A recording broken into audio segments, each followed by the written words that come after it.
Alléluia. Gloire à Dieu, gloire à Dieu, gloire à Dieu. Alléluia, alléluia. Est-ce que nous progressons dans la sagesse divine pour expérimenter sa provision? Alléluia. Est-ce que nous progressons dans la sagesse divine? Amen. Donc ne comptez pas encore le temps, je n'ai pas encore commencé.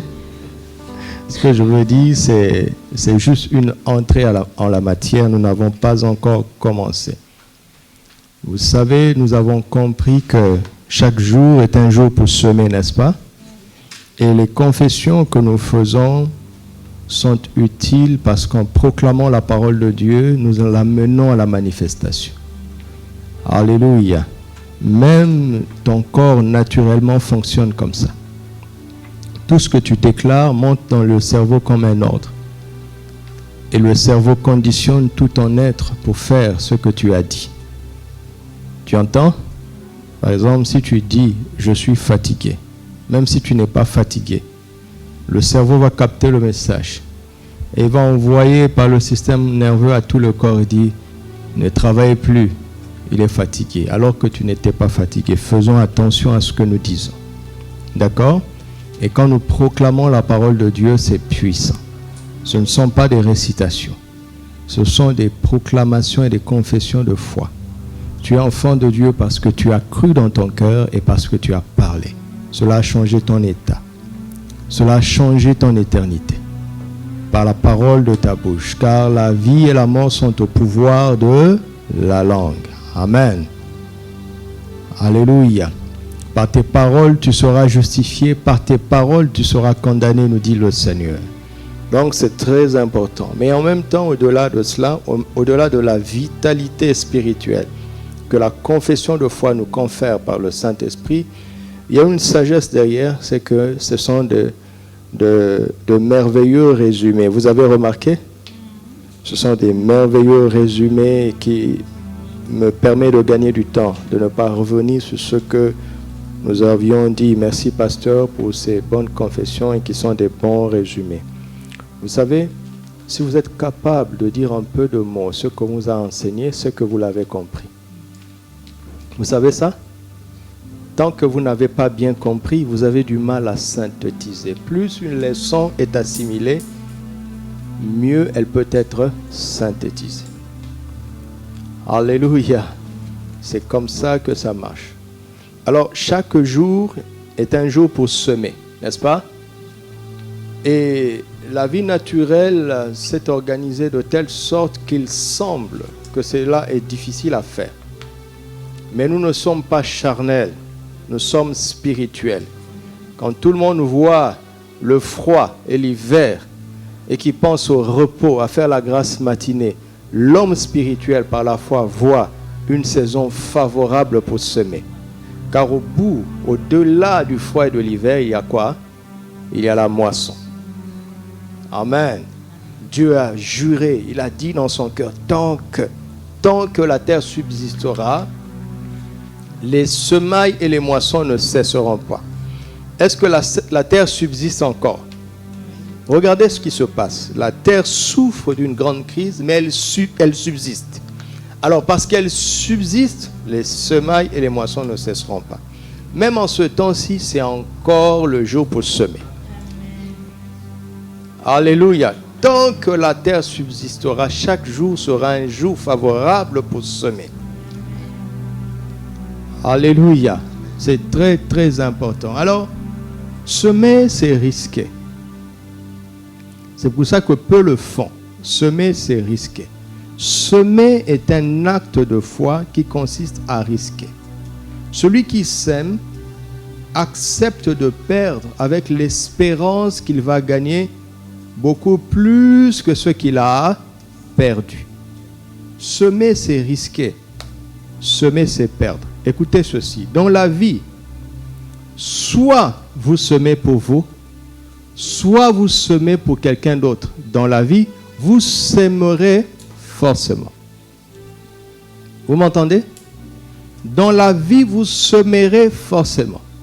Soit vous semez pour vous-même, soit vous semez pour quelqu'un d'autre. En semant pour quelqu'un d'autre, celui pour qui vous semez prend des risques pour vous.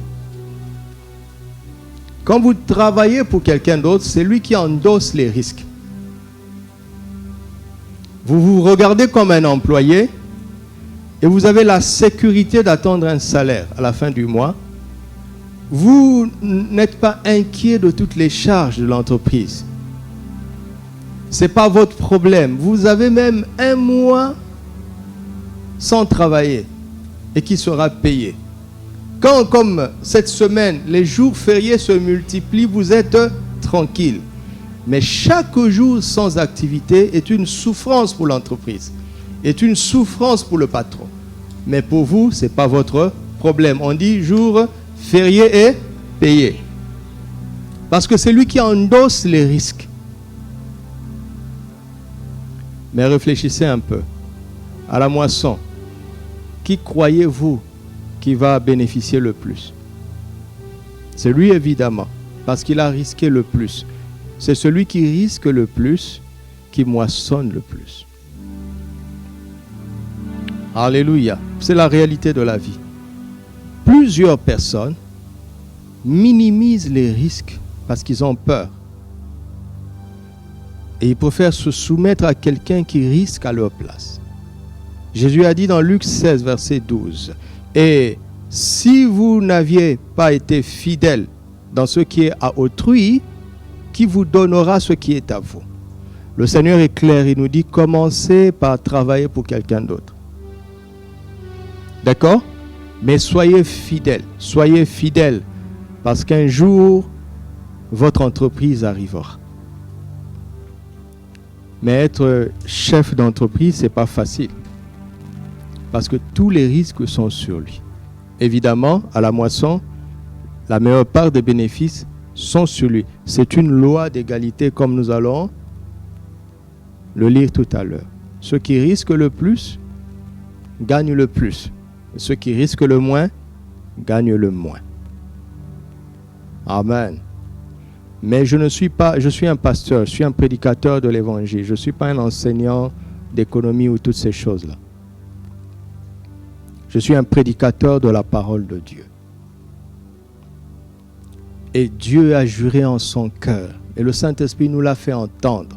Genèse 8, 22. Tant que la terre subsistera, les semailles et les moissons ne passeront pas. Alors je vous ai dit, semer et ne pas moissonner, c'est inacceptable. C'est anormal. Tu dois apprendre à plaider ta cause. En fait, quand on sème par la foi, on ne court aucun risque. Parce que Dieu lui-même est notre police d'assurance. Alléluia. Il est notre garantie, il est notre caution. Amen. Est-ce que quelqu'un croit ça? Alors, si tu ne vois pas de résultat, tu dois plaider ta cause dans le tribunal de justice de Dieu. Vous savez, qui a déjà assisté à un procès, même dans un film, la défense ne s'adresse pas à l'accusation. Vous savez ça? La défense s'adresse au jury. Vous avez remarqué ça? La défense ne s'adresse pas à l'accusation. Et la défense et l'accusation sont sur la même rangée. Le jury est en face. Chacun parle à son tour. Notre accusateur, c'est le diable. Le juge, c'est le Seigneur. L'avocat, c'est le Seigneur. Parce que le sort de l'accusé n'est pas entre la main de l'accusation ni du procureur. Le sort de l'accusé est entre les mains du juge. Qui vous a appris à être plus conscient du diable l'accusateur plutôt que de Dieu le juge, le seul juge et le juste. Quand nous plaidons notre cause, ça n'a rien à voir avec le diable. Il est déjà vaincu à la croix. Mais nous parlons à celui qui a promulgué cette loi. Tu as dit que tant que la terre subsistera, les semailles et les moissons ne passeront point. Je sens que la terre est encore là. J'ai semé, je ne moissonne pas. C'est inacceptable. Je ne cherche pas à savoir ce que le diable fait. On est plus conscient du diable, mais qu'est-ce qui nous arrive? Qu'est-ce qui ne va pas? La domination a commencé avant l'adversité. La domination a commencé en Genèse 1, 26. Elle n'a pas commencé en Genèse 3. Le genre de domination, d'autorité que nous devons exercer en Christ n'a rien à voir avec le diable et les démons. Ils sont sous nos pieds. Est-ce que tu crois ça? Mais la création doit répondre. Tu dois apprendre à forcer les résultats. Créons l'homme à notre image, selon notre ressemblance, et qu'il domine. Le diable n'était pas encore là. Mais Dieu disait que l'homme doit exercer son autorité sur la création. Les eaux, l'air, la terre et le sous-sol doivent répondre et donner à l'homme le meilleur. Et pour extraire le meilleur de la création, il faut de l'effort. N'est-ce pas?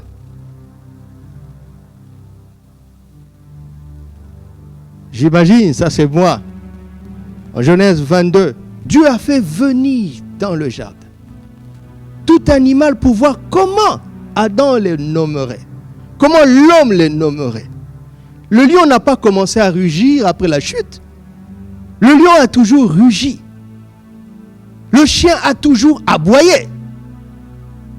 Mais Adam ne savait pas ce que c'est que la peur. La peur est une conséquence du péché. Le lion est venu, il a fait ouh. Adam a regardé et dit, tu t'appelleras lion. Couché. Il est devenu un nounours. Il a exercé sa domination sur les animaux en les nommant. Tu m'entends? Il n'y avait pas encore d'adversité. Mon frère étudiant, quand tu vas faire l'examen, qui est ton adversaire? Qui est ton adversaire?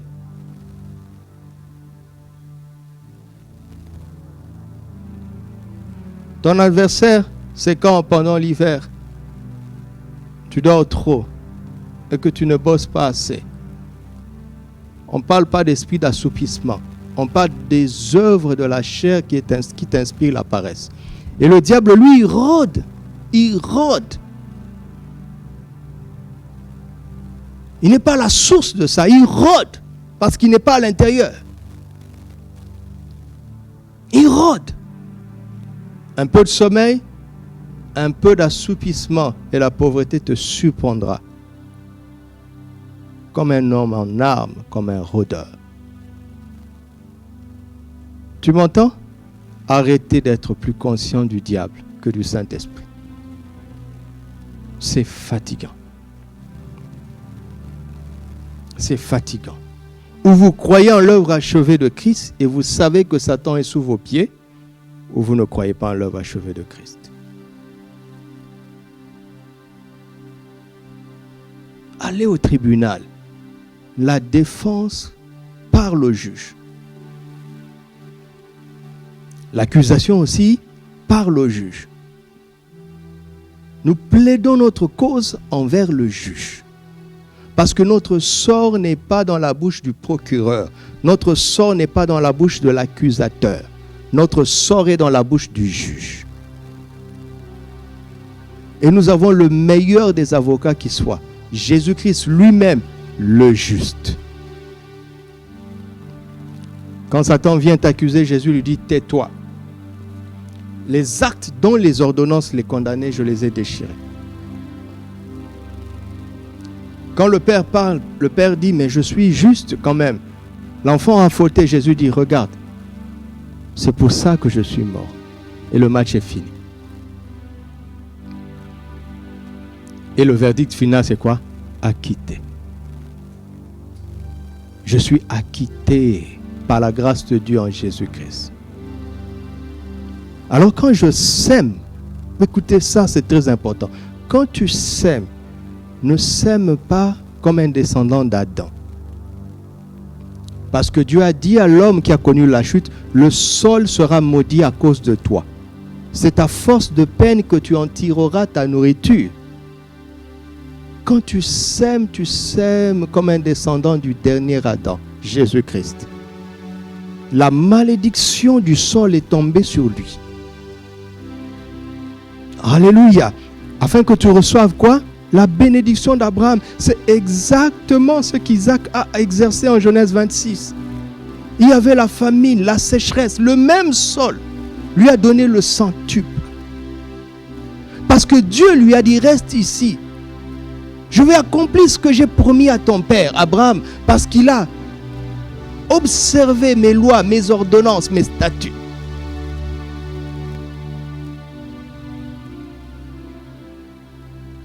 Dans le même pays, tout le monde a semé.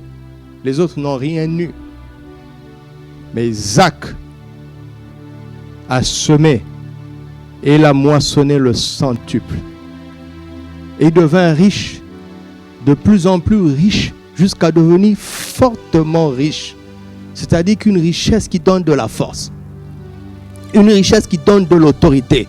Pas une richesse qui sert seulement à acheter, mais une richesse qui impressionne l'ennemi. Tu entends ça? Et je suis émerveillé quand je lis la Bible. Parce qu'on aurait pu dire que Isaac a moissonné 1000 fois, n'est-ce pas? On aurait pu dire 10 000 fois. On aurait pu dire 1 million de fois. Mais pourquoi on met le centuple? Parce que Jésus viendrait en Matthieu 13 et il dirait un grain en donne 30, un autre en donne 60, un autre en donne 100. Isaac a atteint le maximum. Écoutez-moi, ce n'est pas le maximum du champ, mais le maximum de chaque grain.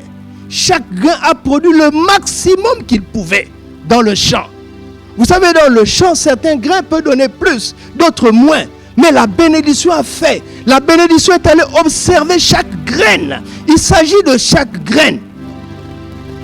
Chaque graine, est-ce que tu entends ça? Chaque graine.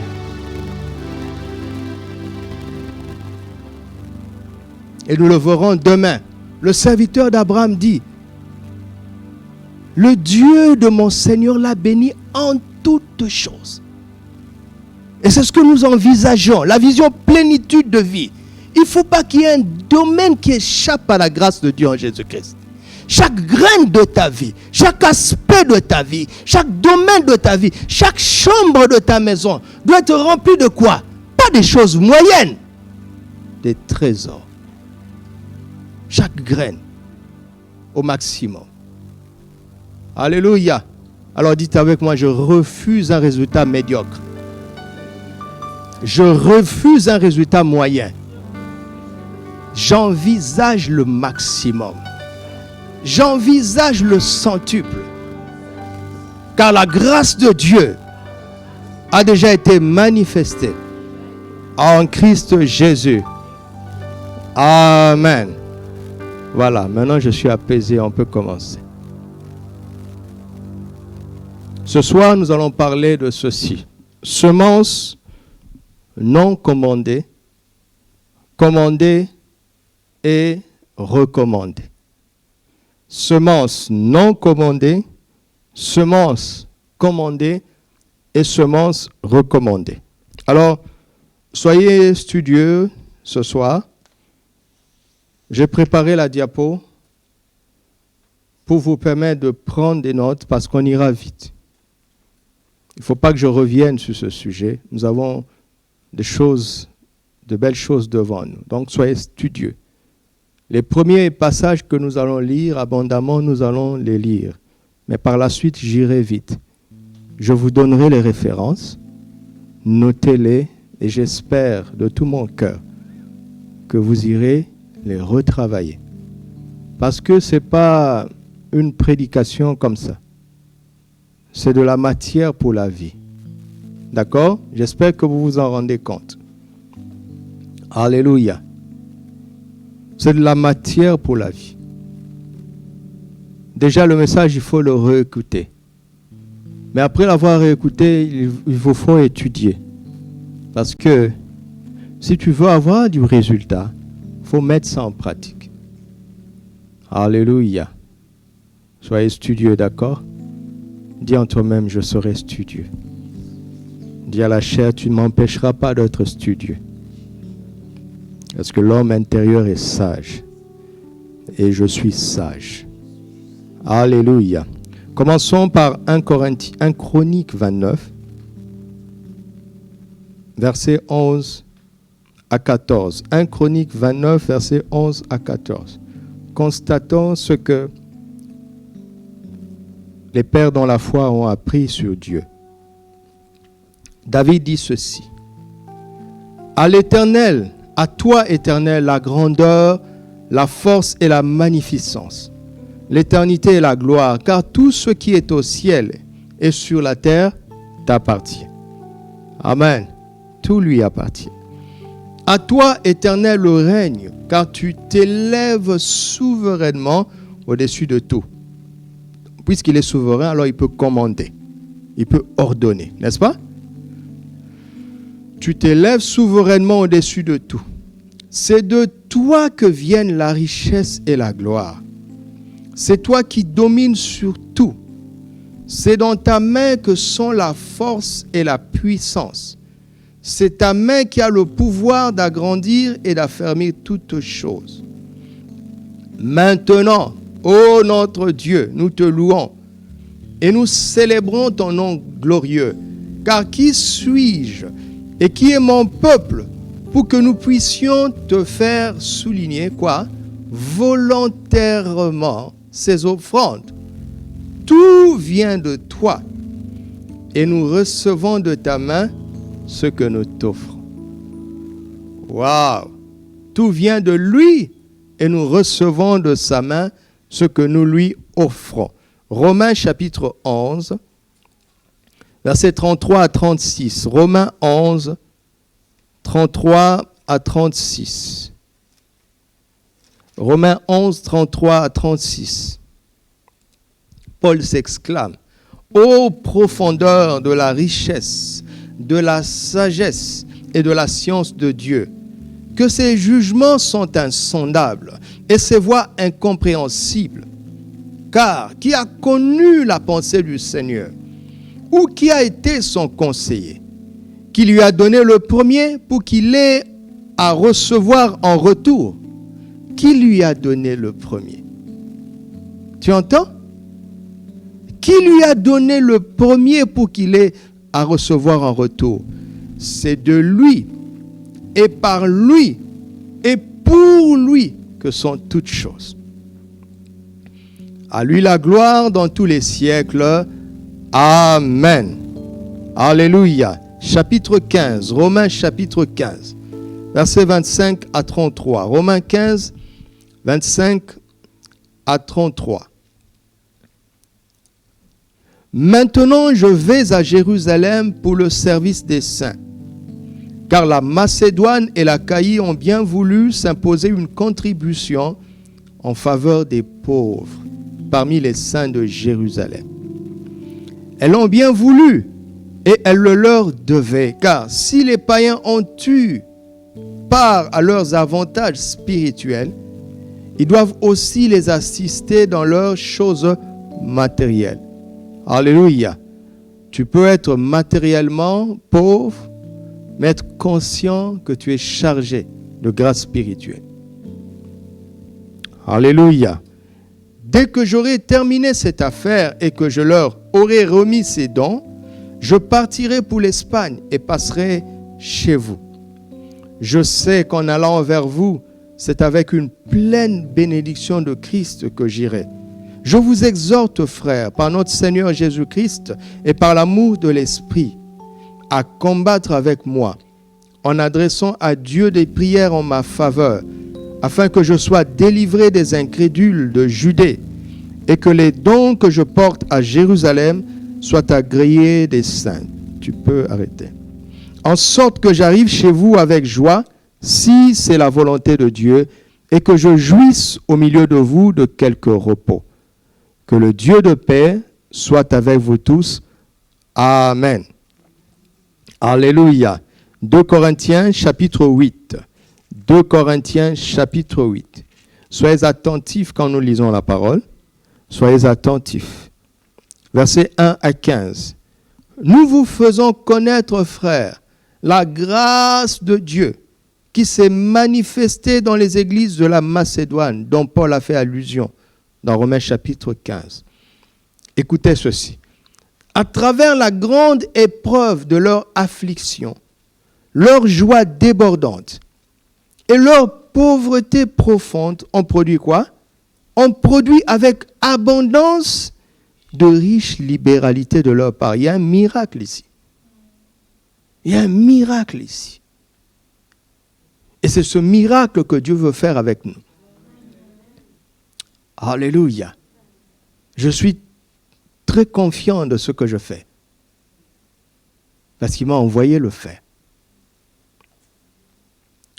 Alléluia. Verset 3. Ils ont, je l'atteste, donné volontairement, selon leurs moyens. On commence comme ça. D'accord? Quand tu veux t'exercer à la semence, commence avec tes moyens. Parce que ça va avec la croissance de ta foi. D'accord? Si tu commences trop fort, Satan va te décourager très vite. Selon leurs moyens, et même au-delà de leurs moyens. Nous demandons avec de grandes instances la grâce de prendre part à l'assistance destinée aux saints. Et non seulement ils ont contribué comme nous l'espérions, mais ils se sont d'abord donnés eux-mêmes au Seigneur. Voici comment ça fonctionne. Se donner soi-même au Seigneur. Puis à nous, par la volonté de Dieu. Nous avons donc engagé Tite à achever chez vous cette œuvre de bienfaisance, comme il avait commencé.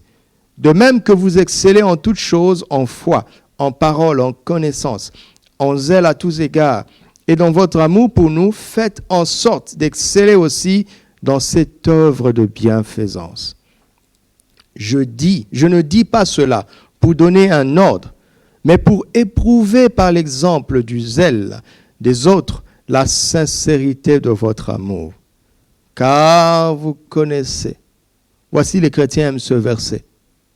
Mais ils ne savent pas que c'est la conséquence de ce qui précède. N'est-ce pas? C'est une conséquence. Car vous connaissez la grâce de notre Seigneur Jésus-Christ qui, pour vous, s'est fait pauvre, de riche qu'il était, afin que par sa pauvreté, vous fussiez enrichis. C'est un avis que je donne là-dessus, car cela vous convient, à vous qui non seulement avez commencé à agir, mais qui en avez eu la volonté dès l'année dernière. Achevez. Vous avez commencé, mais allez jusqu'au bout.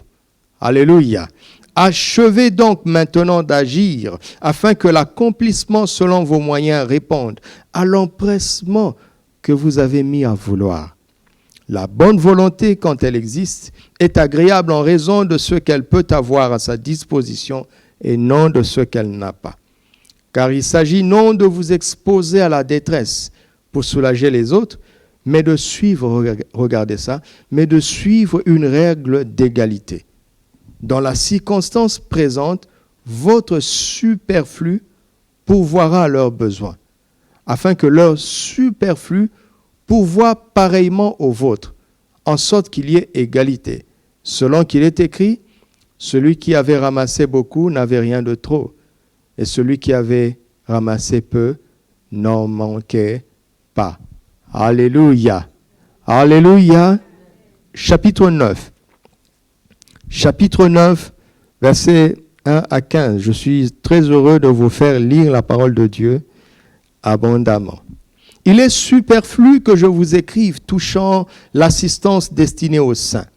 Je connais en effet votre bonne volonté, dont je me glorifie pour vous auprès des Macédoniens en déclarant que l'Achaïe est prête depuis l'année dernière.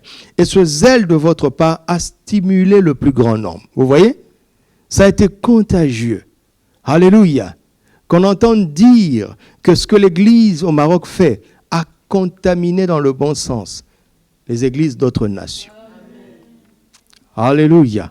Sont des modèles en matière de libéralité. Verset 3. J'envoie les frères afin que l'éloge que nous avons fait de vous ne soit pas réduit à néant sur ce point-là, et que vous soyez prêts, comme je l'ai dit. Je ne voudrais pas, si les Macédoniens m'accompagnent et ne vous trouvent pas prêts, que cette assurance tourne à notre confusion, pour ne pas dire à la vôtre. J'ai donc jugé nécessaire d'inviter les frères à se rendre auparavant chez vous et à s'occuper de votre libéralité déjà promise. Ça, ce n'est pas encore fait, mais il y avait une promesse. Vous comprenez? Il y avait un engagement. Afin qu'elle soit prête de manière à être une libéralité et non un acte d'avarice. Ne sois pas avare. Alléluia. Verset 6. C'est pour ça que nous avons lu ce passage. Regardez le verset 6. Sachez-le, celui qui sème peu, moissonnera peu. Et celui qui sème abondamment, moissonnera abondamment. Mais il n'a pas ajouté que celui qui ne sème pas, ne moissonnera pas, parce qu'il ne conçoit pas. Il ne conçoit pas qu'un enfant de Dieu ne sème pas. C'est inconcevable dans le royaume. Évidemment que celui qui ne sème pas ne moissonnera pas. Mais c'est inconcevable. Celui qui sème peu moissonnera peu. Celui qui sème abondamment moissonnera abondamment. Que chacun donne comme il a résolu en son cœur. Qu'on ne te mette pas la pression. C'est ta résolution personnelle. Sans tristesse ni contrainte. Vous entendez? Personne n'a le droit de te contraindre. Et si tu donnes avec tristesse, ça ne compte pas. Ce n'est plus un acte de foi. Car Dieu aime celui qui donne comment? Dieu aime celui qui donne avec joie. Alléluia. Et Dieu peut vous combler de toutes ses grâces, afin que possédant toujours, en toutes choses, de quoi satisfaire à tous vos besoins, vous ayez encore en abondance pour toute bonne œuvre. Waouh! Je vais relire. Et Dieu peut vous combler de toutes ses grâces, afin que possédant toujours, en toutes choses, de quoi satisfaire à tous vos besoins, vous ayez encore en abondance pour toute bonne œuvre, selon qu'il est écrit, il a fait des largesses, il a donné aux indigents, sa justice subsiste à jamais. Celui qui fournit de la semence au semeur et du pain pour sa nourriture, vous fournira et vous multipliera quoi? La semence, pour que vous soyez des semeurs abondants. Vous fournira et vous multipliera la semence et il augmentera le fruit de votre justice. Vous serez de la sorte enrichis à tous égards pour toute espèce de libéralité qui, par notre moyen, feront offrir à Dieu des actions de grâce. Car le secours de cette assistance, non seulement pourvoit aux besoins des saints, mais il est encore une source abondante de nombreuses actions de grâce envers Dieu. Waouh! En considération de ce secours dont ils font l'expérience, ils glorifient Dieu de votre obéissance dans la profession de l'évangile de Christ et de la libéralité de vos dons envers eux et envers tous. Ils prient pour vous parce qu'ils vous aiment à cause de la grâce éminente que Dieu vous a faite. Grâce soit rendue à Dieu pour son don merveilleux. Alléluia. Alléluia. Alléluia. C'est formidable, n'est-ce pas? C'est tellement merveilleux. Nous sommes en train d'y arriver.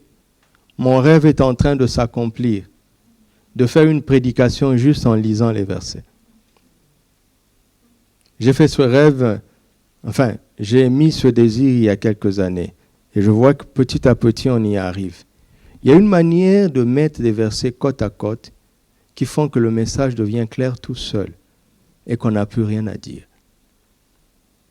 Et qu'on est sûr de l'exactitude du message parce que l'homme n'a pas parlé.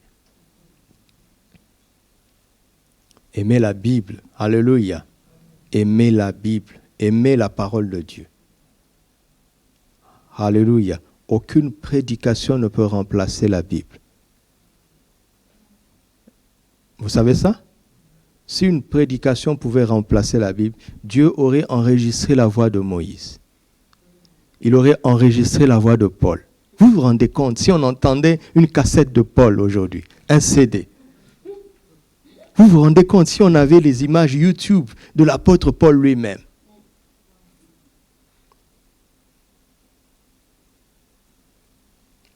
Ça ne serait pas supérieur aux Écritures.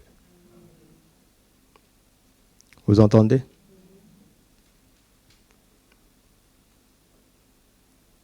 Alors, 1 Timothée chapitre 6, versets 17 à 19. Ne sois pas charnel, d'accord? L'homme intérieur est content de lire. Alors dis à la chair de se taire, d'être au garde à vous et d'écouter. 1 Timothée 6, versets 17 à 19. Recommande aux riches du présent siècle de ne pas être orgueilleux. Il y a un piège avec la richesse. Ce qu'elle rend orgueilleux, elle rend possiblement orgueilleux. Et de ne pas mettre leur espérance dans des richesses. Il y a un deuxième piège. Dans des richesses incertaines. Mais, donc Dieu n'est pas contre la richesse. Mais il nous montre quel comportement on doit avoir avec cela. Mais de la mettre en Dieu, de mettre leur confiance en Dieu, qui donne avec abondance toutes choses que nous en jouissons. Arrêtons-nous un peu là. Quelle est l'image que tu as de Dieu?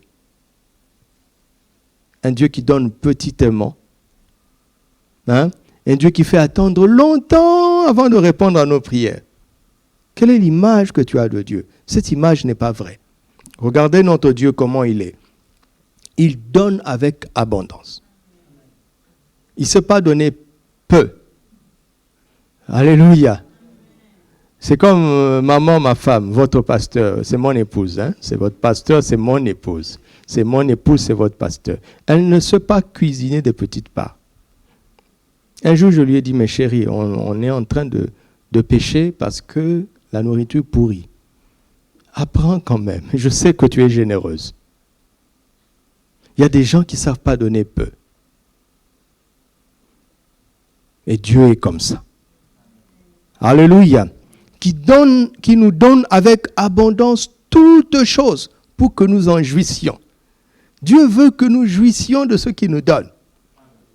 Alléluia. Quand tu es dans le confort, le premier à être content, c'est qui? C'est Dieu.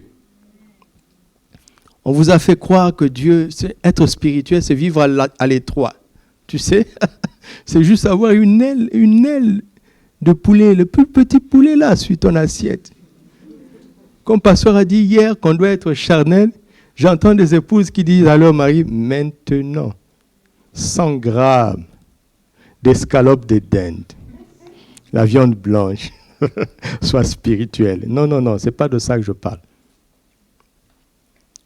Quand tu manges bien, quand tu es dans l'abondance, le premier à se réjouir, c'est Dieu. Vous devez le savoir. Tout notre problème vient de là. Il faut que notre intelligence soit renouvelée. Dieu n'est pas contre le confort. Amen. Mais il sait que le confort peut être dangereux pour la chair. Alors il nous prévient. D'accord? Alors il nous donne une recommandation. En fait, mon titre vient du verset 18. Recommande. Recommande-leur de faire du bien et d'être riche en bonnes œuvres, d'avoir de la libéralité, de la générosité et de s'amasser pour l'avenir un trésor placé sur un fondement solide afin de saisir la vie éternelle. Notez Matthieu 6, nous n'allons pas le lire. Quand le tableau de bord de votre vie est ce verset, vous n'aurez jamais assez d'argent. tant qu'il y aura des pauvres, vous ne pouvez pas vivre dans l'excès. Vous savez ça?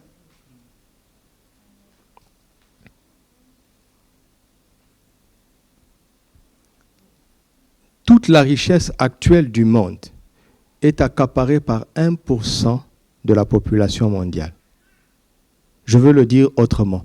1% de la population mondiale ont une richesse additionnelle supérieure au reste, aux 99% des autres. En réalité, quand vous observez la création, Dieu avait déjà pourvu de telle sorte que personne ne manque. Si ceux qui avaient plus donnaient à ceux qui avaient moins, il n'y aurait pas de manque. Donc Dieu est juste. Le fondement de son règne, c'est la justice et l'équité. Mais comme ce monde est injuste et inégalitaire, c'est pour ça qu'il y a des problèmes. Dieu a vraiment pourvu. Et chaque nation a tout ce qu'il faut. Parce qu'il n'y a pas un seul bébé qui ne naisse avant que le ciel ne décide. Alléluia. Et avant que cet enfant ne naisse dans ce pays, le ciel libère une provision additionnelle pour ce nouveau ressortissant. Mais quand la provision est libérée, ceux qui avaient déjà s'en accaparent. Ils rendront compte devant Dieu un jour. Chacun rendra compte. Dieu lui dira, tout ce que je t'avais donné, c'était pour ceux-là. Mais tu t'en es accaparé toi seul. Vous m'entendez? C'est comme ça que ça fonctionne. Toutes les nouvelles richesses qui se créent, c'est parce que Dieu connaît les nouveaux besoins qui vont venir. Il est omniscient, il prépare toujours les solutions à l'avance. Alléluia. Mais l'égoïsme dans le cœur de l'homme fait qu'il y en a qui manquent. Et ceux qui ont trop s'amassent. Et ils vivent vainement dans l'excès. Vainement.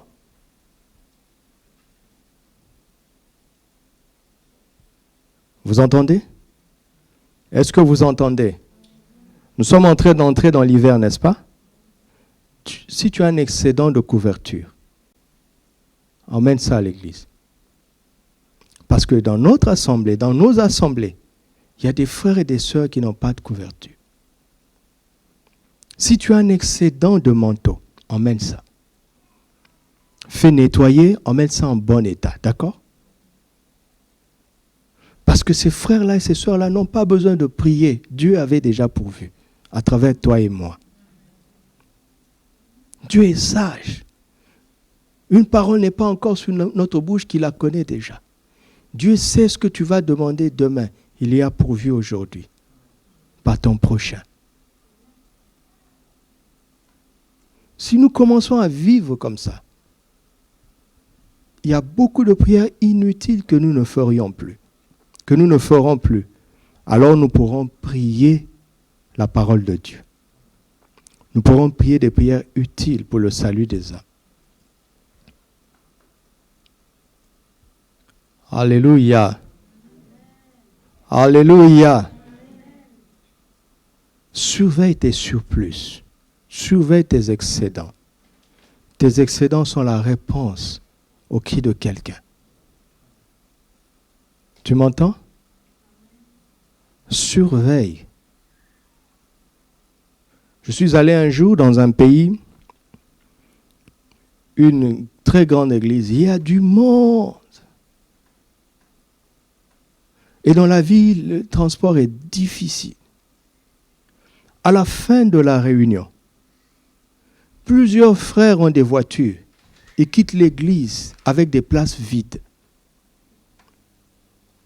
Et tu vois les autres en train de souffrir pour chercher le transport en commun. Ça ne devrait pas être comme ça. Personne ne devrait rentrer avec des places vides dans sa voiture. Parce que quelque direction que tu puisses prendre, où que tu habites, il y a des frères de cette église dans ton quartier. On devrait mettre des affiches sur nos voitures. Direction Ulfa, direction Sidi Marouf. 3 places restantes. 2 places restantes. Tu m'entends? Si une église commence à se comporter comme ça, Dieu donnera de plus en plus de voitures aux frères et aux sœurs. Pas pour qu'ils friment. Pas pour qu'ils friment. Vous voyez, ça vous touche maintenant. Et j'étais là avec un monsieur, il me dit, vous voyez, c'est ça l'église de Christ. Je vous assure, des centaines de voitures vides qui rentrent vite. Personne ne s'arrête pour dire, frère, vous allez où? Sœur, vous allez où? L'église de Jésus-Christ. L'église de Jésus-Christ, c'est triste.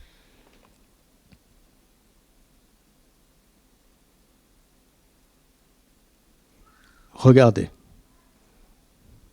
Non, je ne veux pas dire ça. D'accord. Alléluia. Alors, j'ai fini de vous parler. OK? Maintenant, je vais enseigner, je vais vous montrer ce que le Seigneur m'a appris. Soyez studieux, notez-le. D'accord? Aujourd'hui, je suis venu vous dire des choses à noter, que vous allez étudier pour pratiquer. Amen. Vous savez, quand je parle de ce genre de sujet, je ne parle pas en théorie. D'accord? Ce n'est pas une étude biblique. Je n'ai pas lu ça nulle part. Tout ce que je veux vous dire, je n'ai lu ça nulle part. Bien sûr que je suis l'enseignement de notre pasteur. Bien sûr que je lis de bons livres. Mais ce que je veux vous dire ne procède pas d'une lecture. C'est du vécu. Tu m'entends? C'est du vécu.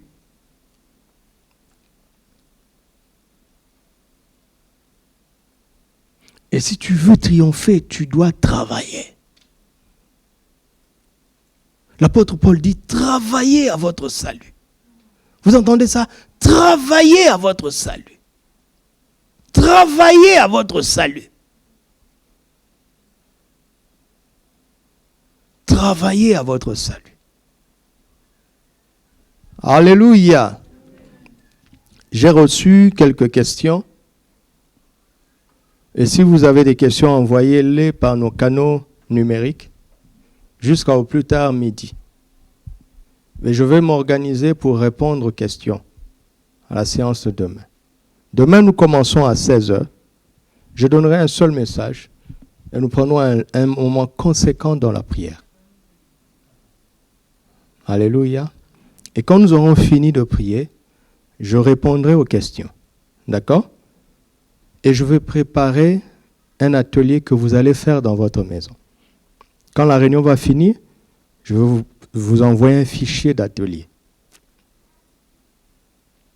que vous allez faire dans votre maison. Parce qu'il faut chasser la pauvreté de vos maisons. Il faut chasser le manque de vos maisons. Il faut chasser ces choses de vos vies. Alléluia.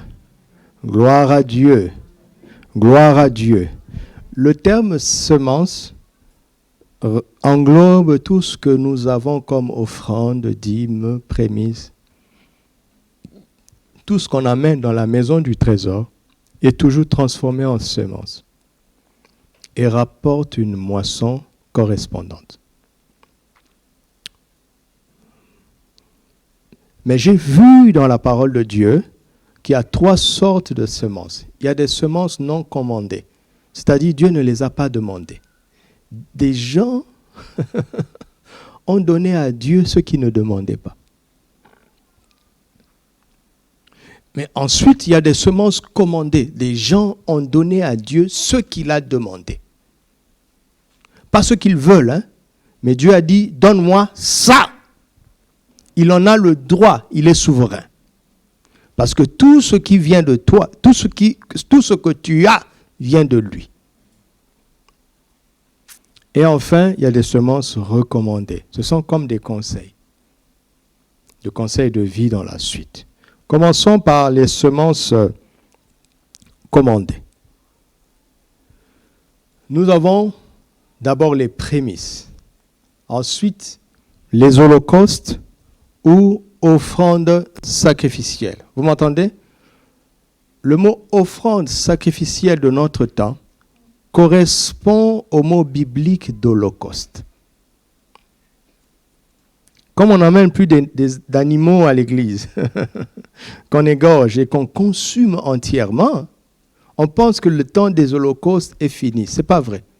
L'holocauste correspond aux offrandes sacrificielles. Ensuite, il y a des dîmes. Et enfin, il y a l'hospitalité. Vous m'entendez? Ce sont des choses que Dieu n'a pas commandées, mais que les gens ont données par eux-mêmes. Ils ont eu l'inspiration. Et Dieu les a agréées parce que ce sont des choses que Dieu attendait. Alléluia. Le premier, c'est Abel. Abel a offert les prémices de son travail, contrairement à Caïn. Vous m'entendez? Contrairement à Caïn, Abel a offert les prémices de son travail.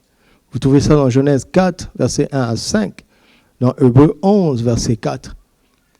Et dans Genèse 12, verset 24, on va dire, pour moi, c'est le plus grand compliment que l'on puisse donner à la vie d'Abel. On dit que son sang parle mieux. Non, le sang de Jésus parle comment? Mieux que le sang d'Abel. Alléluia. Alléluia. Mieux. D'accord? Mieux. Mieux. Mieux. Cela veut dire que le sang d'Abel parlait bien. Mais le sang de Jésus parle mieux. Amen. J'ai déjà enseigné ça. Les prémices. Dieu n'a pas demandé. En Genèse 4, Dieu n'a rien demandé à Abel, il n'a rien demandé à Caïn. Caïn a produit, il n'a rien donné. Mais un jour, la première fois qu'Abel a produit, la première portée de son bétail, il est venu la donner au Seigneur. Caïn était laboureur. Mais ce n'était pas les prémices de ses fruits et légumes. Mais quand il a vu son frère faire, il dit, ah bon, nous aussi allons-y. Mais Dieu n'était pas la priorité. Ce que Dieu a aimé en Abel, c'est de voir sa reconnaissance de donner à Dieu la priorité sur le premier résultat de son travail. Parce que la force vient de lui. La santé vient de lui. L'opportunité vient de lui. Tout vient de lui. Le premier résultat de notre travail lui revient. Mais Dieu n'a pas demandé.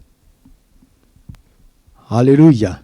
Les holocaustes, le principe se trouve dans Lévitique 1, verset 1 à 3. Je vais lire ça pour ceux qui ne savent pas. Lévitique 1, verset 1 à 3. À quoi sert les holocaustes? À quoi ça sert les holocaustes? Excusez-moi.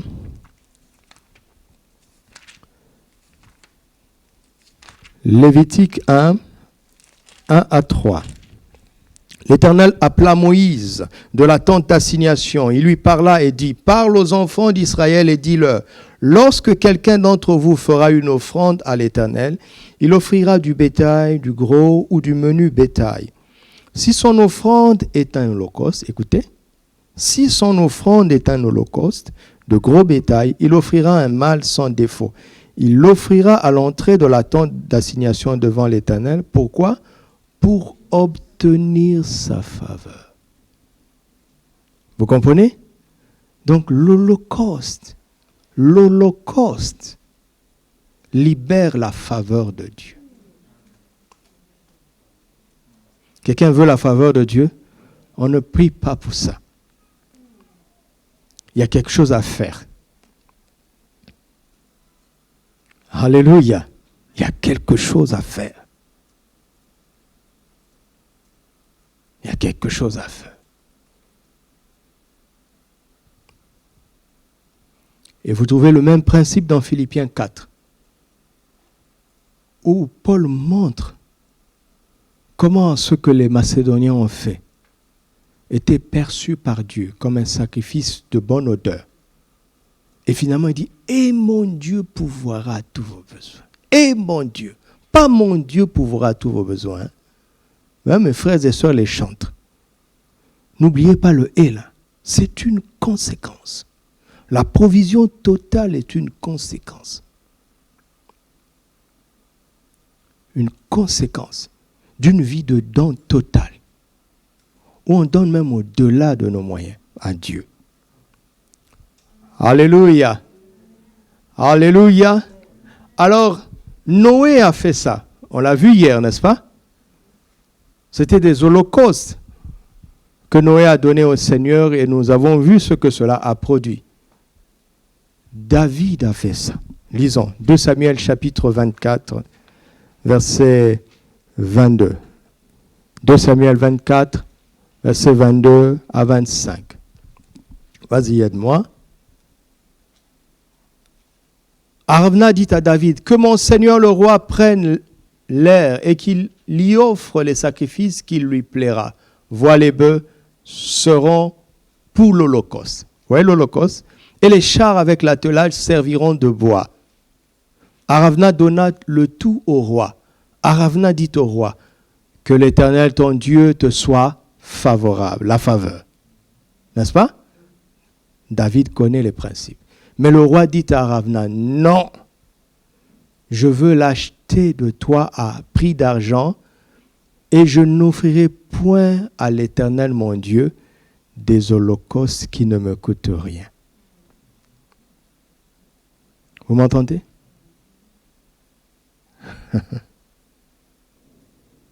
Je n'offrirai pas à Dieu des holocaustes qui ne me coûtent rien. C'est une offrande, quand je donne, je sens la douleur dans la chair. Ne vous en faites pas, l'homme intérieur est content. Mais c'est comme si on arrache quelque chose. Tu sens que tu perds. C'est un sacrifice. Et ce vide-là va être comblé par la faveur de Dieu. Alléluia. Tu as entendu? C'est comme ça que ça marche. Je remets la diapo. Alors, Noé et David nous en donnent l'exemple. Qu'en est-il des dîmes? Genèse chapitre 14. Melchisédek vient voir Abraham après qu'il ait été vainqueur. Il a remporté une grande bataille. Melchisédek ne vient pas aider Abraham à remporter la bataille. Ce n'est pas le genre de dîme qu'on donne pour ne pas connaître la défaite. Tu comprends? Il y a plusieurs formes de dîmes. Aujourd'hui, il y a beaucoup de polémiques juste parce que les gens ne s'arrêtent pas pour lire la Bible. Il y a plusieurs états d'esprit avec lesquels on fait les choses.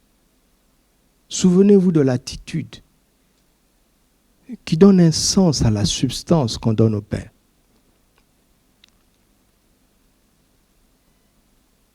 Il ne suffit pas de donner, mais donner avec honneur. La dîme de Genèse 14, c'est la dîme avant la loi. Parce que la loi est venue par Moïse. Les gens qui disent la dîme, c'est dans la loi. Mais qu'est-ce qu'ils font de Genèse 14? La loi n'avait pas encore commencé. Et Melchisédek va donner à Abraham l'explication de sa victoire. Il bénit Abraham au nom du Dieu très haut qui a livré ses ennemis entre ses mains. Tu as remporté une victoire dans la vie? Quelqu'un va venir t'expliquer pourquoi. Il va dire, ce n'est pas la force de tes muscles. C'est Dieu qui t'a donné la force. Il a livré les ennemis entre tes mains. Et Melchisédek n'a rien demandé à Abraham, mais la Bible dit, Abraham lui donna la dîme de tout. C'est une dîme qui n'était pas commandée. Mais c'est une dîme de rattrapage. L'homme se rend compte. l'homme se rend compte de la grâce qu'il y avait derrière ces victoires, de la grâce qui a provoqué cette victoire. Et il se connecte à cette grâce, ou bien, je parlerai mieux, il célèbre cette grâce, il reconnaît cette grâce en apportant sa dîme. Alléluia! Ce n'est pas la dîme de Malachie que nous allons voir. Pour vous, je menacerai. Non, non, non. Dieu a déjà menacé. Dieu a déjà donné la victoire. C'est la dîme avec un autre état d'esprit. Tu es déjà dans une position de victoire. Mais tu reconnais que cette position de victoire est une grâce. C'est une faveur. Alors tu célèbres cette grâce avec les chants, avec les mots, mais avec les actions, la dîme. C'est avec cet état d'esprit que je donne ma dîme. Alléluia. Je ne donne pas ma dîme parce que je crains celui qui dévore. Il va dévorer. Expliquez-moi comment il va dévorer. Comment il va faire. Expliquez-moi comment Satan va entrer chez moi et faire ce qu'il veut. Expliquez-moi comment Satan peut entrer dans ce corps et faire ce qu'il veut, alors que ce corps n'est pas à moi. Je ne m'appartiens plus, j'appartiens au Saint-Esprit. Alors expliquez-moi comment Satan va entrer dans la maison du Saint-Esprit et faire ce qu'il veut. Expliquez-moi comment. Expliquez-moi.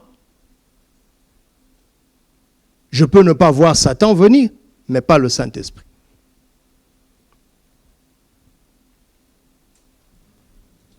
Tu m'entends? Expliquez-moi comment. Ça, c'est la dîme des vainqueurs. La dîme des plus que vainqueurs. Quand tu déposes ton enveloppe, proclame, je te rends grâce, Père, parce que je suis plus que vainqueur. Et Satan te dit, vraiment? Plus que vainqueur avec ça? Tu dis, en toutes ces choses. En toutes ces choses, tu cites cette chose-là. Il dit, même dans cette chose que tu me rappelles, je suis plus que vainqueur par celui qui m'a aimé. En toutes ces choses. Alléluia. Vous voyez que c'est une clé puissante. L'ignorance fait que les gens ont tout mis dans la prière. Et ils prient mal. Ils prient mal. Il y a des choses à faire. Il y a un style de vie dans le royaume. Il y a un comportement. Et le temps est déjà fini. C'est tellement dommage.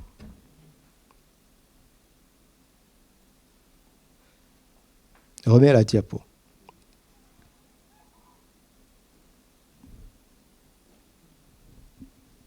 Donc on va s'arrêter aux semences non commandées.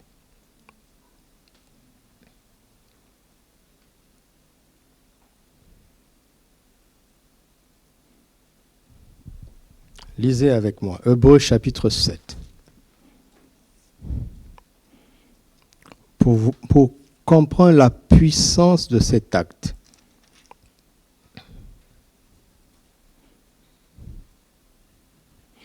Verset 4, à partir du verset 4. Hébreux 7, à partir du verset 4. Considérez combien est grand celui auquel le patriarche Abraham donna la dîme du butin. Ceux des fils de Lévi qui exercent le sacerdoce ont d'après la loi l'ordre de lever la dîme sur le peuple, c'est-à-dire sur leurs frères, qui cependant sont issus des reins d'Abraham. Et lui qui ne tirait pas d'eux son origine, il leva la dîme sur Abraham, et il bénit celui qui avait les promesses. Vous entendez ça? Regarde. Abraham a des promesses. Quelqu'un a les promesses de Dieu? Je vais vous montrer comment ça marche. Melchisedec vient rencontrer Abraham en Genèse 14. Abraham avait les promesses depuis Genèse 12. Mais parfois c'est frustrant dans la vie d'avoir des grandes promesses et de voir que ça ne se manifeste pas. C'est frustrant, n'est-ce pas? Tu sais que c'est Dieu qui t'avait parlé. Mais tu ne les vois pas se manifester. Dieu voulait que l'homme apprenne quelque chose. Alors, Melchisédek va venir. Il bénit celui qui avait les promesses. Abraham avait déjà les promesses, d'accord? Mais Melchisédek va venir le bénir. Or, c'est sans contredit. L'inférieur qui est béni par le supérieur. Regardez le problème qu'il y a dans l'Église. Le problème qu'il y a dans l'Église, l'orgueil. L'orgueil. Savez-vous que nous sommes tous bénis de toutes sortes de bénédictions spirituelles en Christ, n'est-ce pas? Nous avons ces promesses. Mais il faut un supérieur qui va les décanter par ses paroles. C'est-à-dire qu'il faut que tu te mettes en position d'infériorité par rapport à quelqu'un. Tu dois le reconnaître. Et l'orgueil aujourd'hui dans l'Église d'aujourd'hui, c'est triste. Les jeunes d'aujourd'hui. 2, 3 prophéties, ils pensent qu'il est arrivé. Une petite manifestation d'onction, ils pensent qu'il est arrivé. Et ils commencent à se prendre pour le collègue des aînés. Et les promesses vont rester là, sans se manifester. Nous sommes tous égaux, d'accord? En tant que personne, en tant qu'enfants de Dieu. Mais nous n'avons pas tous la même stature en Christ.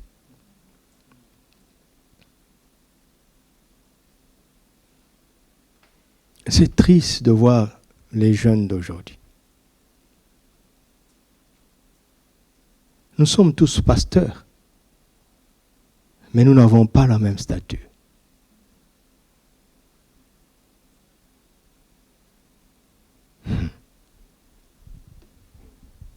Verset 8. Et ici, ceux qui perçoivent la dîme sont des hommes mortels, mais c'est celui dont il est attesté qu'il est vivant. De plus, Lévi qui perçoit la dîme l'a payé pour ainsi dire par Abraham, car il était encore dans les reins de son père lorsque Melchisédek alla au-devant d'Abraham. Écoutez-moi, d'accord? Redoublez d'attention, écoutez-moi. Quand Melchisédek a rencontré Abraham, Abraham n'avait même pas un enfant. Isaac naîtra plus tard. D'accord? Et Isaac va naître. Et Jacob va naître. Et Jacob va engendrer Ruben, Siméon, Lévi, Judas, ainsi de suite, jusqu'aux 12. Et des années plus tard, Dieu va parler à Moïse. Il va dire, il y a une tribu là d'Israël, les descendants de Lévi. Eux, ils ne paieront pas de dîme. Parce que leur arrière-grand-père, Abraham, avait déjà payé toute la dîme qu'il faut pour eux. Voici quand l'homme donnait la dîme à Melchisédek, il n'avait même pas d'enfant. Vous m'entendez? Regardez, écoutez-moi, je suis en train de parler à quelqu'un. Extrapolez ça dans tous les domaines. Pas seulement dans l'enfantement, mais dans toutes les choses que tu dois enfanter. Parce que quand il dit soyez féconds, c'est d'abord littéral. D'accord? C'est biologique. Mais après, ça veut dire sois productif dans tous les domaines. Ok? À partir du moment où Abraham a reconnu Melchisédek par la dîme, il ne pouvait plus ne plus avoir d'enfant. Parce qu'il avait déjà payé la dîme pour son arrière-petit-fils. Donc, il a forcé la venue d'Isaac à cause de Lévi. Il a forcé la venue d'Isaac, puis la venue de Jacob à cause de Lévi. 4 générations. Il a couvert 4 générations. Et quand Isaac a eu des problèmes pour enfanter, c'était une peine perdue. D'accord? Parce que Abraham avait déjà couvert ça sur 4 générations, sans le savoir. sans le savoir. Dieu t'a donné des promesses, mais tu n'arrives même pas à enfanter la première génération de cette promesse. Tu n'arrives même pas à enfanter le premier niveau de cette promesse.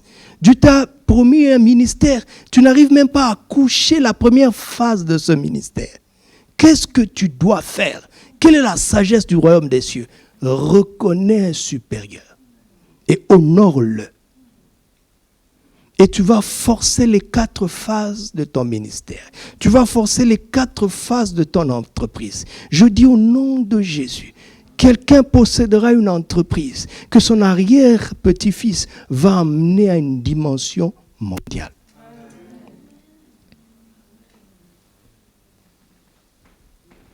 Tu m'entends? Vous voyez comment ça fonctionne?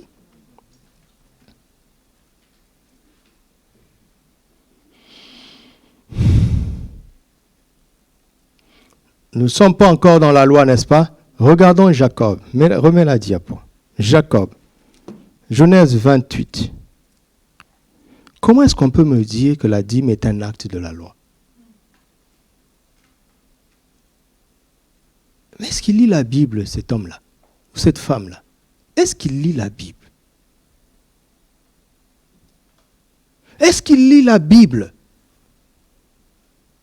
Est-ce qu'il a compris même ce que c'est?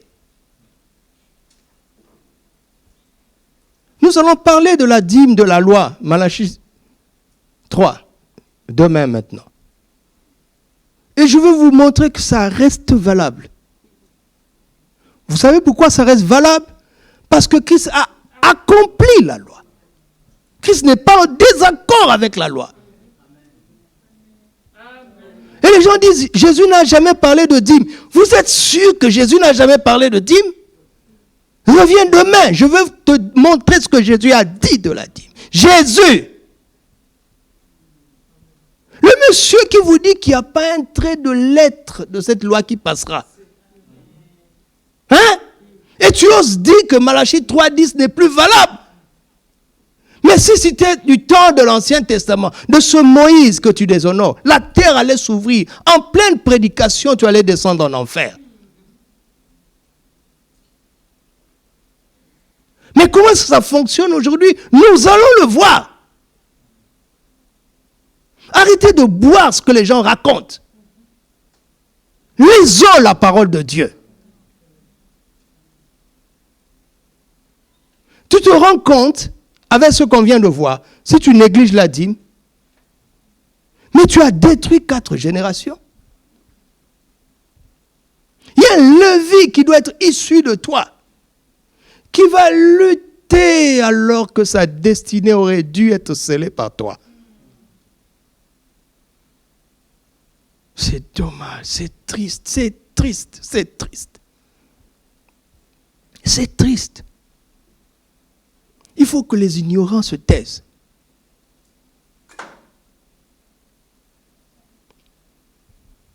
Genèse 28.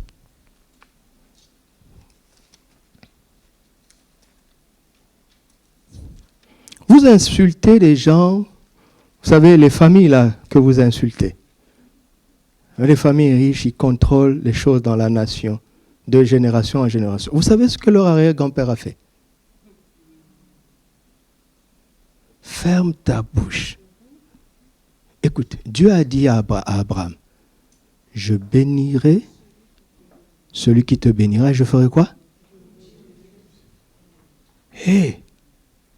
Maintenant, toi, tu veux maudire cet arrière-petit-fils? Mais tu es en fait d'appeler la bénédiction sur toi et sur les 4 générations de toi aussi. La malédiction. Taisez-vous. Vous savez, peut-être que le boss là d'aujourd'hui, peut-être qu'il se méconduit. D'accord? Mais ferme ta bouche. Vous m'entendez? Les fils du souverain sacrificateur Élie étaient des hommes pervers. Mais Dieu n'a pas supprimé la famille sacerdotale à cause d'eux. Dieu avait déjà juré à Abraham. Il est fidèle. Faites attention, vous ne savez pas ce que leur arrière-grand-père a fait. Vous savez, la plupart de toutes ces grandes familles étaient des chrétiens. Ou bien sont des juifs. Vous savez ça, non? Alors, taisez-vous. Taisez-vous, hein? Taisez-vous. Oh Seigneur, n'écoutez pas ces agitateurs jaloux, méchants. Vous ne connaissez pas leur spiritualité. Je peux vous citer des noms. Moi aussi, je les écoute, si vous ne savez pas. Mais j'ai la capacité de savoir sur quelle base ils s'appuient. Quelle est leur spiritualité. Ils ont un langage mielleux. Ils semblent être des révolutionnaires. Mais vous ne savez pas où est-ce qu'ils puisent leur influence, leur puissance d'éloquence. Je peux vous citer des noms. Je les connais. Vous savez d'où vient leur éloquence? Vous savez d'où leur vient ça? Mais ce sont des diablotins. Et leur but, ce n'est pas le combat pour l'homme noir. Leur but, je vais faire un résumé pour que vous entendiez ça une fois pour toutes. Ils vont commencer par vous dire que l'Occident est mauvais, l'homme blanc est mauvais. Finalement, la conclusion c'est quoi? Jésus était blanc. C'est la religion des blancs pour nous contrôler. C'est juste pour que vous alliez en enfer. Voilà, j'ai résumé maintenant. Vous avez compris. Faites attention. Faites attention. Vous m'entendez? Vous ne savez pas ce que l'arrière-grand-père de cette grande famille a fait. Quelle alliance il a fait avec Dieu. Tu n'as qu'à faire ton alliance toi aussi. Et si les gens vont critiquer tes descendants, c'est leur problème, mais Dieu va les protéger. Comme il me protège. Vous entendez? Faites attention. L'année prochaine, je vais m'asseoir avec les étudiants. Par exemple, aujourd'hui, quand je priais, le Seigneur m'a dit, vas-y, écoute ça.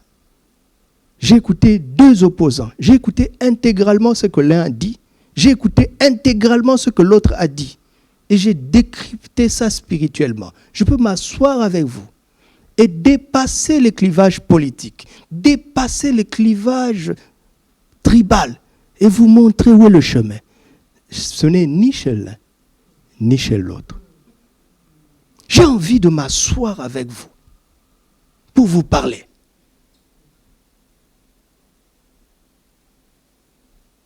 Chacun a raison quelque part. Chacun a tort quelque part. Seul Jésus n'a tort nulle part.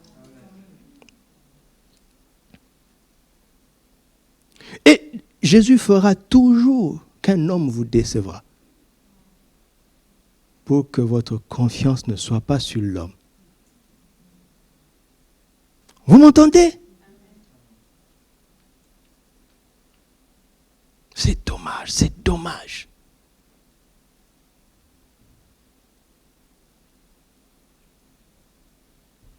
Alors, lisons pour terminer. Genèse chapitre 28, versets 13 à 15. Écoutez ce que Dieu est en train de dire à Jacob. Écoutez, écoutez, écoutez. Il lui dit ceci.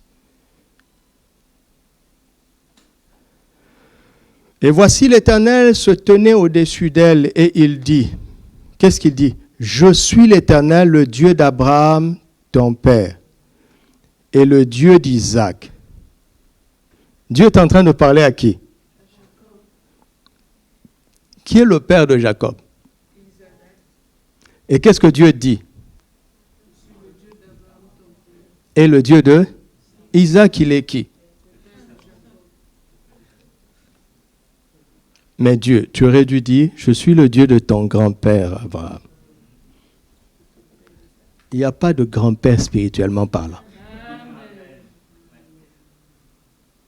D'accord? Papa Doudou, Pépé Karambiri, arrêtez ça. Il n'est pas Pépé. Vous avez vu sa fraîcheur spirituelle? Il est plus que moi. Donc il n'est pas Pépé. Donc comment on va faire maintenant? Comment on va faire?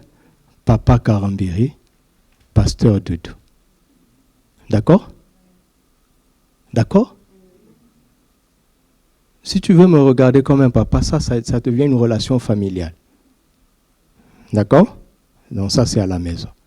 Ici, là, pasteur Doudou, papa Karambiri. On est d'accord maintenant? Est-ce qu'on est d'accord? Il n'y a pas de grand-père spirituellement. Vous avez déjà entendu l'expression l'homme spirituel? Hein? Vous avez déjà entendu la femme spirituelle? Il n'y a pas de femme spirituellement. À ceux qui disent que la femme ne doit pas prêcher, ils ont raison. Parce que si une femme prêche, c'est la chair. Vous avez compris? Ils ont raison. Quand pasteur se tient ici, pasteur Alette, ou pasteur Marie-Laure, ce n'est pas des femmes. Ce n'est pas des femmes. Parce qu'on ne veut pas que la chair nous parle. En tout cas, moi, je ne veux pas ça. Quand pasteur Mohamed se tient ici, ce n'est pas un garçon. C'est l'homme spirituel qui doit parler. Et spirituellement, écoutez-moi. Si spirituellement il y avait des hommes et des femmes, on va se marier au ciel. D'accord? Regarde, lisez la Bible. On n'appelle pas l'église la femme de Christ, mais l'épouse. D'accord? Parce qu'une femme peut ne pas être une épouse. Une fille peut devenir une femme, mais tant qu'elle n'est pas mariée, il n'est pas une épouse. Donc ce sera l'ensemble des hommes spirituels qui deviendront l'épouse de Christ. Donc si quelqu'un dit, Paul a dit, j'interdis à la femme de prêcher, vous dites, oui, c'est interdit. Vous comprenez, non? Hier, je vous ai montré le chiasme. Ben, on va vous dire que c'est une figure de style. Dieu n'a rien à voir avec ça. C'est la croix. C'est la croix. Donc on va dire les lettres de Paul, il faut retourner dans le contexte, il faut comprendre le problème social de l'époque. Mais on doit faire ça avec tous les textes. Paul a vraiment dit ça. C'est interdit à une femme de prêcher. Parce que c'est l'homme spirituel qui doit parler. C'est clair? Est-ce que c'est clair? Vous venez à la maison, vous regardez comment maman me sert. Elle me sert comme son mari, mais à des moments, elle me sert comme son pasteur.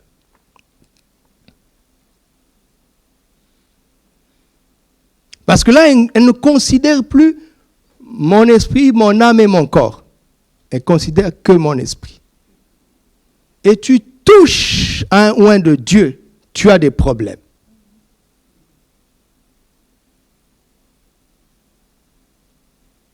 Dans la chair, je suis congolais. Mais là, je suis ni congolais, ni africain, ni noir, ni black. Tu sais ça? Depuis que je suis ici. Et je suis géant, je ne suis pas petit comme ça.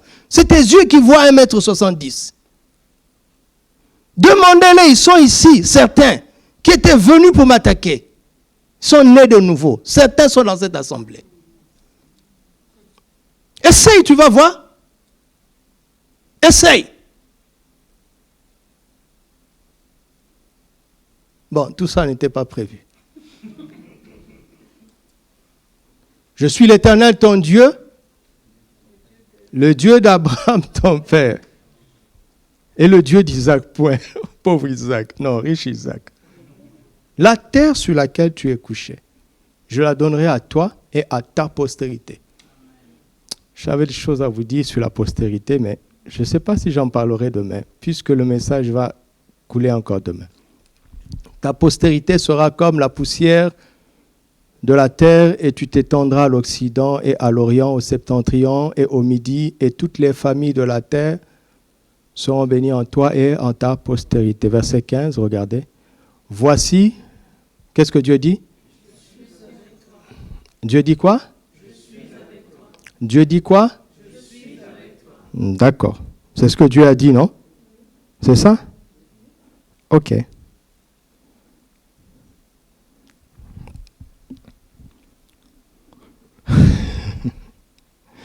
Verset 20.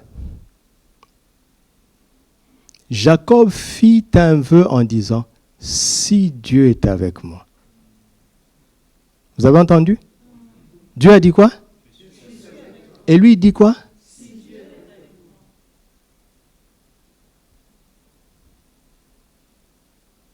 Si Dieu est avec moi et me garde pendant ce voyage que je fais, s'il me donne du pain à manger et des habits pour me vêtir, et si je tourne en paix à la maison, je retourne en paix à la maison de mon Père, alors l'Éternel, donc l'Éternel n'est pas son Dieu.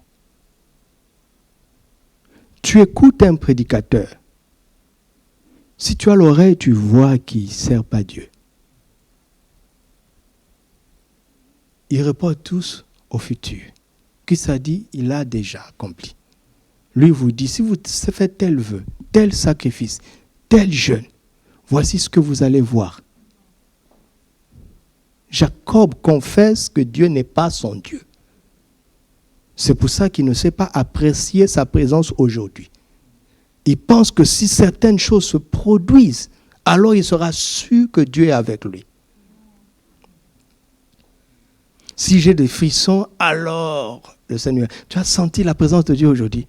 Tu as senti la présence de Dieu. Tu as senti. Sentir. Sentir. Verset suivant.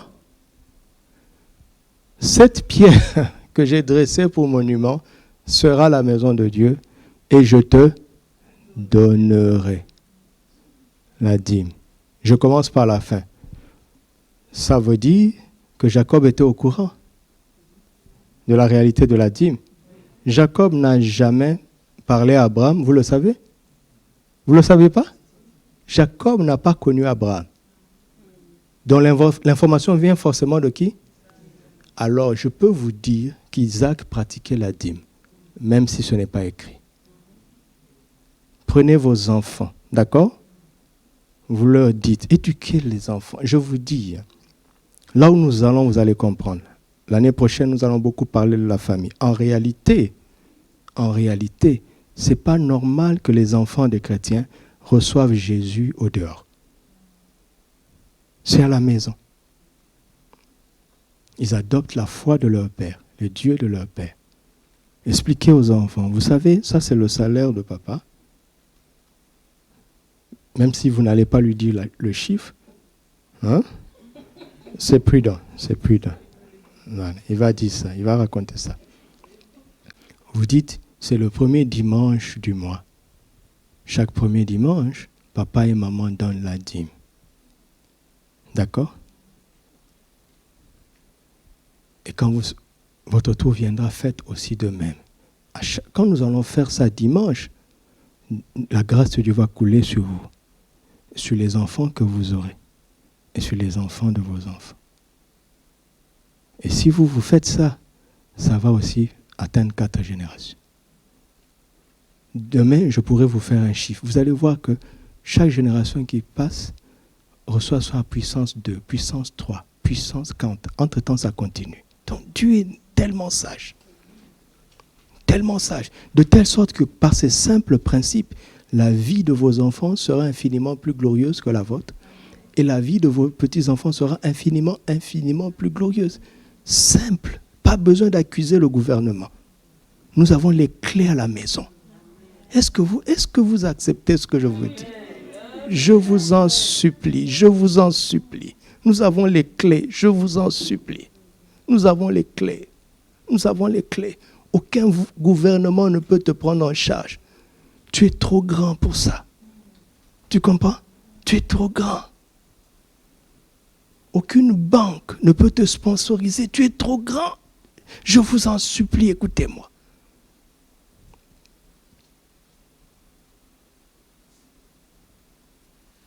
Jacob savait que la dîme existait. D'accord? Mais il n'a pas compris. Ça, c'est la faille d'Isaac.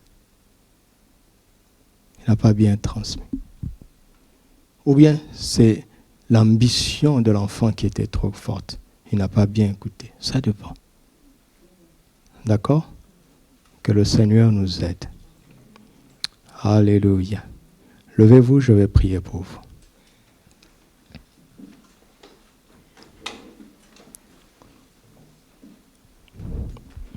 Père, au nom de Jésus, je te rends grâce pour ces cœurs, car maintenant je ne vois plus les visages, mais je ne vois que les cœurs.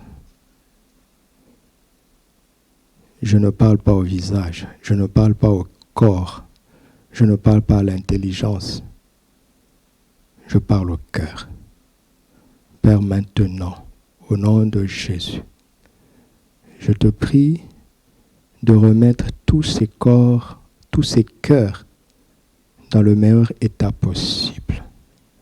Enlève les pierres, enlève les épines. Père, exauce-moi au nom de Jésus. Je te le demande pour eux. Tout cœur qui m'a écouté ce soir, où qu'il soit, que ce cœur devienne de la bonne terre. Afin que chaque graine, afin que la parole que tu as semée en eux ce soir porte le centuple.